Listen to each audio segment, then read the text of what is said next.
கஷ்டம் காதலுக்கு இஷ்டம் வெற்றி பெற வேண்டும் என்றால் காதல் எதையும் தாங்கிடுமே முட்டும் கதவுகளை தட்டும் சறுக்கு விழும் பாதை எல்லாம் வெற்றி படியாய் மாற்றிடுமே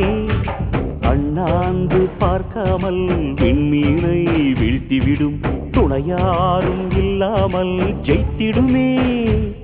இது நெருப்பில் செய்த இரும்பு வளையமே இருமனம் விரும்பி துணிந்து நுழையுமே பயங்களும் தயக்கமும் விடுமுறை எடுத்திடுமே வேரோடு வேர்வை ஊற்றி காதல் என்றும் வென்றுவிடும் பெரியோடு ஓடும் போது தடையை உடைத்துவிடும் கடல் நீரை தேக்கும் போது உப்பாய்த்தானே மாறிவிடும் கண்ணீரை தேக்கும் காதல் முத்தாய் மாற்றிவிடும்